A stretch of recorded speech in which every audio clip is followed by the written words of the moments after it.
Hatua 4 unazopaswa kuzitumia ili kuigeuza changamoto inayokukabili kuwa fursa ya kukuinua. As long as upo duniani, nyakati ngumu ni sehemu ya maisha ya kila siku. As long as wewe unaishi, as long as wewe ni mwanadamu, nyakati ngumu ni sehemu ya maisha ya kila siku. Nyakati ngumu zipo na ni kama kila mtu either ameshapitia au anapitia au atakuja kupitia nyakati ngumu. Hakuna mtu ambaye yuko juu ya nyakati ngumu.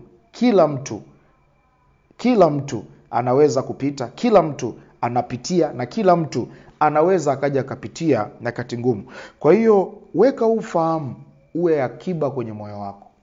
Mara zote unapokabiliwa na mambo magumu au kama ni sasa hivi unapitia kwenye kipindi kigumu, fahamisha fahamu zako kwamba hali ninayoipitia siko peke yangu. Kuna mtu somewhere, somehow anapita kwenye kipindi kigumu. Na hiyo haijalishi kwamba huyu mtu ni mtu duni ama ni mtu tajiri. Yoyote yule anaweza kupita kwenye kipindi kigumu. Aliyeoa anapita kwenye kipindi kigumu. Ambaye hajaoa anapita kwenye kipindi kigumu. Mwenye watoto anaweza kupita. Na hata yule ambaye hana watoto anaweza kupita. Mwenye biashara anaweza akapita. Na muajiriwa vile vile anaweza kupita. Kitakacho kuokoa ni kujua namna ya kuweza kugeuza kipindi kigumu kuwa fursa ya kuweza kukuinua kwenye maisha yako. Kwa hiyo mtu wa Mungu, achana na mfumo wa kujiona kwamba unaonewa. Acha kukaa kwenye nafasi ya kulalamika kila siku. Acha kuendelea kutafuta mchawi ni nani. Acha kukaa mkao wa kutia huruma kwa watu wengine ili waweze kukusaidia. Nyakati ngumu sio kitu cha ajabu. Kila mtu anaweza kupita, na kama kila mtu anaweza kupita, basi yoyote yule mwenye kujua namna ya kugeuza kipindi kigumu anaweza akatoka akiwa na ushindi kwenye hicho kipindi ambacho anakipitia. Kwa hiyo naomba uniruhusu niweze kuzungumza na wewe kwa habari ya hatua 4 zitakazoweza kukusaidia kugeuza nyakati ngumu kuwa fursa itakayokupa matokeo, kuwa fursa itakayokupa faida, kuwa fursa ambayo itakutofautisha kwenye maisha yako. Kwa sababu assignment nilionayo wakati huu ni kuweza kukuonyesha ni kwa jinsi gani unatakiwa kuweza kukabiliana na nyakati ngumu. Kama utakosa haya maarifa, utajikuta umeendelea kupoteza matumaini. Utajikuta umeendelea kujiona mtu duni.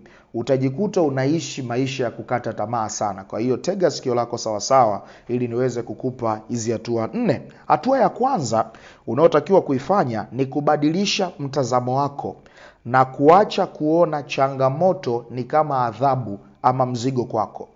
Badilisha mtazamo wako. Acha kuona changamoto unazopitia kuwa ni adhabu kwenye maisha yako. Mara zote unapoona jambo fulani ni adhabu, unapoteza uwezo wa kuligeuza. Kitu pekee utakachoweza kufanya ni kulalamika. Kitu pekee unachoweza kufanya ni kulia na kukosa utatuzi na kukosa msaada. Changamoto unatakiwa kuichukulia kama kipimo cha maisha. Changamoto imekuja kupima mfumo wako ili kukutambulisha kwamba mfumo unaotumia unafiti ama unatakiwa kufanyiwa marekebisho fulani. Changamoto yoyote ya kiuchumi maana yake inapima mfumo wako wa uchumi. Ulikuwa unahisi unafanya vizuri sana, unapotikiswa kiuchumi unapata idea kwamba okay, vile nilivyokuwa nahisi niko siko, kuna kitu cha kufanyia kazi. Changamoto yoyote kazini kwako inapima mfumo wako ambao uko nao pale kazini, inapima ufanisi wako kazini. Kama umewahi kuletewa mpaka barua kwamba tunaweza tukakufukuza usipofanya 1 2 3, maana yake kuna mambo ambayo ukutakiwa kuwa unayafanya, wewe ulikuwa unayafanya. Kwa hiyo ile changamoto inakuja kukutambulisha, mtu wa Mungu, hii ajira unaweza ukaipoteza.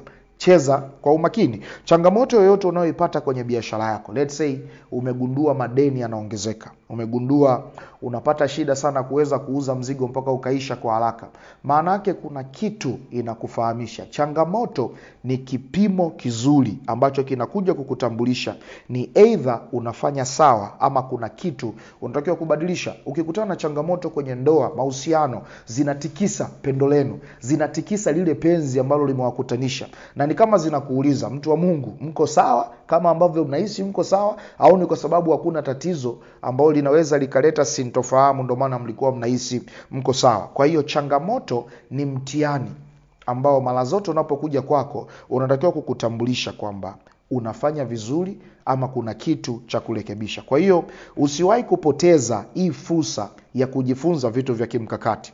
Sasa natamani uanze kujiuliza, kutokana na hiyo changamoto ambayo unaipitia, nini labda umefanikiwa kugundua unachokikosea? Kwa sababu hauwezi ukajikuta huko kwenye changamoto kama hakuna kitu ambacho umekosea, au hakuna mlango ulioufungua ambao haukupaswa kuweza kuufungua. Kitu cha pili, jiulize, nini kipi ambacho unajifunza kutokana na hiyo changamoto? Au ni kitu gani ambacho ulikuwa umekingangania sasa unapaswa kukibadilisha kutokana na hiyo changamoto? Jiulize pia, ni maamuzi gani ambayo unachochewa kuyafanya kwa haraka kwa sababu ya hiyo changamoto? Inawezekana, mtu wa Mungu, changamoto ikakukumbusha kuongeza umakini kwenye maisha yako na kila kitu ambacho kinakuhusu. So lazima ufike sehemu uweze kujua wanaofanikiwa kwenda mbele kwenye maisha yao siku zote huwa wanatumia maisha yao kama darasa. The best people ambao umekuta wamefanikiwa kwenye kila eneo. Nakumbuka niliwahi kusikia hii story, waliwahi kumuoji Michael Jordan, bingwa kabisa wa masuala ya mpira wa kikapu, ligi ya Marekani, NBA. Michael Jordan akaambiwa kwamba wewe ni kama one of the best players kwenye huu mchezo duniani na umefanikiwa kushinda fainali nyingi, umeongoza timu kuchukua makombe mara nyingi. Akasema ukweli ni kwamba mimi nimeshinda fainali nyingi kwa sababu nimepoteza nyingi. Ni kama kila kupoteza kwangu kulinifundisha jinsi ya kuweza kuongeza nidhamu ili niweze kushinda. So mara zote unapokutana na watu ambao wanafanya vizuri kwenye maisha, those people, kama kuna kitu cha msingi ambacho wanawazidi watu wengine, ni fursa ya kuyatumia maisha yao kama darasa. Kila siku hao watu huwa wanajiuliza, kulingana na hapa nilipo, nini natakiwa kuongeza? Kulingana na hapa nilipo, kipi natakiwa kubadilisha?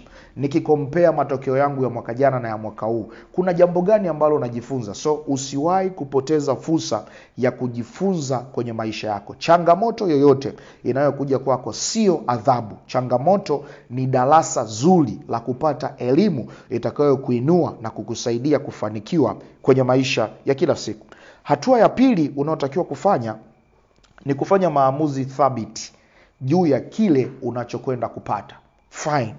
Umefanikiwa kugundua kwamba una tatizo, umekosea mahala fulani, umejikuta kwenye changamoto fulani. Kitakacho kutoa pale sio hisia za kujua kwamba nilikosea, sio hisia za kujisikia vibaya baada ya kukosea. Mtu wa Mungu, unatakiwa kufahamu, akili ya mwanadamu haiwi moved na hisia.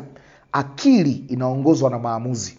Kwa hiyo lazima uweze kufanya maamuzi. Upande gani nataka kuelekea? Nini hasa nataka kukipata? Nini hasa nataka kukivuna kutokana na hili ambalo nalipitia? So usifanye kosa la kuishia kwenye kujisikia vibaya. Ni sahihi kugundua kwamba madeni yananiumiza na kunidhalilisha na sijisikii vizuri kwa sababu ya uchumi wangu, lakini kujisikia vibaya pekee haitakusaidia. Fanya maamuzi. Nataka nifanikiwe kiuchumi, na ninafanikiwa kwa kiwango kipi? Maybe labda nataka nifanikiwe niongeze vyanzo vingine vitatu vya mapato, au nataka nifanikiwe kutoka kwenye kipato cha 500,000 kwa mwezi mpaka 1.5 milioni.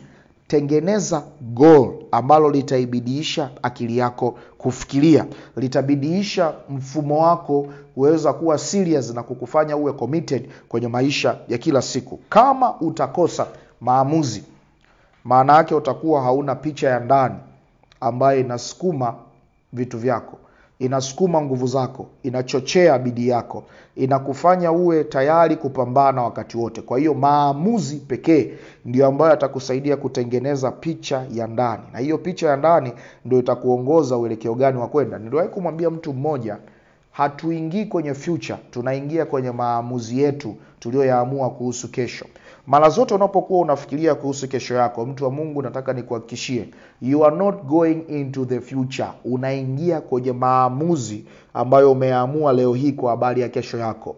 Unapoingia kwenye utajiri, unaingia kwenye maamuzi ambayo umeamua kuhusu mafanikio utakayoyapata kwenye eneo la pesa. So hakikisha hupotezi fursa ya kuamua nini unataka kupata, wapi unataka kuelekea, nini unataka kubadilisha kutoka kwenye hiyo hali ambayo upo. Hatua ya 3, unatakiwa kufanya tathmini ya mahitaji yako ni nini na nini, ili uweze kuwa kwenye nafasi ya kukipata hicho ambacho ulikiamua. Alafu baada ya hapo, linganisha na uhalisia wako. Nitakufafanulia vizuri. Mara nyingi sana imekuwa mtu anapotengeneza lengo lake, lengo linakuwa kubwa kuliko uwezo wake wa sasa wa kulifikia. Na kuna baadhi ya watu wamewahi kudhani kwamba kwa kufanya hivyo wanakuwa wamekosea. Nataka nikuhakikishie haujakosea. Kama kuna kitu ambacho kimekuwa kinawabidiisha watu kuongeza bidii, kupambana ili kuweza kufikia ndoto zao kubwa, ni kugundua kile alichokiwaza ndani ya moyo wake, alichokiazimia kwenye akili zake kukipata, ni kinyume kabisa na kila kitu ambacho yuko nacho sasa. Mara nyingi sana binafsi nimeshajikuta kwenye hiyo hali. Mwahi kukaa kipindi fulani nikatengeneza project ambayo niligundua nahitaji zaidi ya milioni 10. Nikiangalia kwenye mikono yangu nina kama 500,000. So nilichokifanya ni kumove kutoka kwenye ile picha kubwa ya milioni 10 na kuanza kuiangalia ile 500,000. Nini naweza nikafanya na ile 500,000 ili niweze kuwa kwenye barabara ya kuelekea kwenye ile njozi yangu ambayo nimegundua nahitaji zaidi ya milioni 10, ili niweze kuendelea kupiga hatua moja mbele kuelekea kwenye kile kitu ambacho nimekusudia. Kwa hiyo fanya tathmini. Nini unahitaji ili kuweza kupata ulichokitaka, ili kuweza kufikia ulichokiamua, ili kuweza kupata hayo matokeo ambayo ni ya moyo wako, ni ya shauku yako. Alafu linganisha na uhalisia wa maisha yako. Una nini mkononi ukikompea na kile ambacho unakiona kwenye moyo wako. Then unajiuliza nini utakachofanya sasa na hiki ulichonacho mkononi, ili uwe kwenye barabara ya kukiendea kile kilicho moyoni mwako na uweze kupiga hatua moja mbele kuweza kukifikia. Usiwahi kufanya kosa la kuamini mtaji utakuja kupatikana wa kutosha. Usiwahi kufanya kosa la kuamini mambo yote yatakuwa yametimia one day. Never ever. Kadiri ambavyo una move, vitu ndio vinaendelea kutimia. Kadiri ambavyo una move, matokeo ndio yanaendelea kupatikana. Kwa hiyo hakikisha unafanya tathmini ya kujua nini na nini unakihitaji, lakini unakapojua compare na uhalisia wako. Uchukua hivyo ulivyo navyo, viingize kazini. Hatua ya 4 na ya mwisho, weka mpango mkakati mezani. Kisha weka maadhimio rasmi kabisa kwamba kila siku inayokwenda kwa Mungu nitasimama kidete kuhakikisha napiga hatua kuelekea kwenye kile kitu ambacho nataka kukipata kwenye maisha yangu. Tabia namba 1 ambayo itakupa matokeo makubwa duniani ni tabia ya uendelevu. Kama kuna nizamu ambayo imekuwa inatofautisha watu wenye njozi kubwa na watu wenye matokeo makubwa, ni tabia ya uendelevu. Kuna watu wengi sana wana idea nzuri, my friend. Kuna watu wengi sana ni wabunifu wa mawazo ya kimkakati, lakini watu wachache huwa wanakubali kulipa gharama ya kuendelea kufanya walichosema wanataka kukifanya day in day out. Nakumbuka mara ya kwanza wakati nafunuliwa siri ya nidhamu ya uendelevu, mtu mmoja aliniambia kwa namna nyepesi na nikaichukulia tu kwa huo wepesi. Nikasema nitaenda kufia kwenye hii kanuni. So nikawekeza nguvu zangu zote, nikawekeza moyo wangu wote, nikawekeza akili zangu zote, nikaanza kuvuna matokeo ya uendelevu. Kwa hiyo hakikisha kwenye kila kitu unachotaka kupata unaweka commitment. Unakuwa kwanza na mpango, ni kwa namna gani nitafanya, taanzia wapi mpaka wapi. Then unakuwa na maamuzi ndani ya moyo. Hata kama nitaamka najisikia vibaya, hata kama nitaamka nitajihisi nimechoka, still nitakwenda kupatikana kwenye kitu changu. Kwa nini? Kwa sababu nimeazimia ndani ya moyo wangu lazima nikipate nilichokuwa nimekusudia kukipata. Mtu wa Mungu, nina uhakika hii session imekufaa sana kwenye maisha yako. Mungu akubariki kwa kuendelea kunisikiliza. Lakini naomba nikuombe ili ombi ambalo mara nyingi huwa siwaombi watu. Naomba ulike hii video. Naomba ucomment kitu gani umejifunza, kwa sababu ukicomment actually unatengeneza msukumo wa watu wengine kuweza kuifuatilia hii video zaidi. Lakini kama hujasubscribe, naomba usubscribe, na kama unaona kuna uhitaji, unaweza ukashare hii video na watu wako, then nao pia wakajifunza. Mungu akubariki, tukutane wakati mwingine. Endelea kuwa salama.